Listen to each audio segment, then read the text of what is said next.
وزیر-اعظم نے اختلافات ختم کر کے میثاقی معیشت پر زور دیا ہے۔ لاہور میں تقریب سے خطاب میں دعویٰ کیا کہ چور ڈاکو کا بیانیہ معاشرے میں تقسیم کا باعث بن رہا ہے۔ انہوں نے چیئرمین پی ٹی آئی پر ملک کے 4.5 سال ضائع کرنے کا الزام عائد کر دیا۔ شرکپور میں خطاب کے دوران واضح کیا کہ دن رات منتیں کر کے IMF سے معاہدہ کیا، ڈیفالٹ کے خطرے کا سوچ کر نیند نہیں آتی تھی۔ وزیر اعظم شہباز شریف نے ایک مرتبہ پھر چارٹر آف اکنامی اور چارٹر آف ڈیموکریسی کے لیے مل بیٹھنے کی دعوت دے دی۔ دعویٰ کیا کہ سیاسی قوتیں اتحاد قائم کریں اور اختلافات کو دفن کر کے مل بیٹھیں تو پاکستان کھویا ہوا مقام حاصل کر سکتا ہے۔ آج ہمیں اپنے گریبانوں میں جھانکنا چاہیے، سب سے پہلے مجھے اور پھر پوری حکومت کو اور پھر وہ تمام لوگ اس ملک کے اندر ان طبقوں سے جن کا تعلق ہے جو ملک کی تقدیر بدل سکتے ہیں، یہ ان کے لیے لمحہ فکریہ ہے۔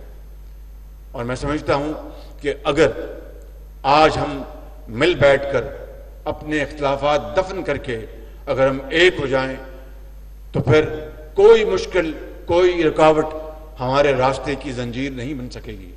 IMF پروگرام پر اطمینان کا اظہار کیا۔ لاہور میں تقریب سے خطاب میں دعویٰ کیا کہ اس پروگرام کے بعد سانس لینے کا موقع ملا، نہ چاہتے ہوئے بھی بھارت کا ذکر کر دیا۔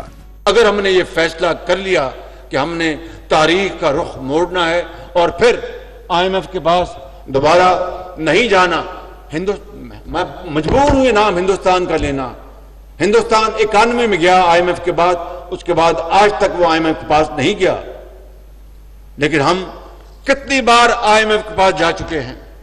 تحریک انصاف کی حکومت کو بھی شدید تنقید کا نشانہ بنایا۔ دعویٰ کیا کہ 190 ملین پاؤنڈ فراڈ کے ذریعے سپریم کورٹ کے اکاؤنٹ میں گئے۔ یہ رقم سرکاری خزانے میں جمع کر کے دانش اسکولز بناتے تو وہ سلام پیش کرتے۔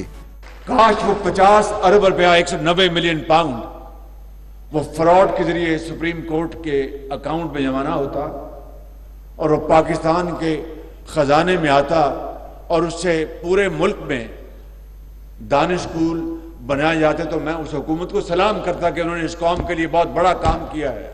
لیکن میں سمجھتا ہوں کہ کس طریقے سے اس قوم کو بے دردی سے دھوکہ دیا گیا، ایک جھوٹ پر مبنی ایک بیانیہ بنایا گیا۔ یہ بھی دعویٰ کر دیا کہ بیرون ملک وکیلوں کی فیسیں بھر کر پاکستان کا خزانہ کھوکھلا ہو گیا۔ اس طرح کشکول نہیں ٹوٹ سکتا۔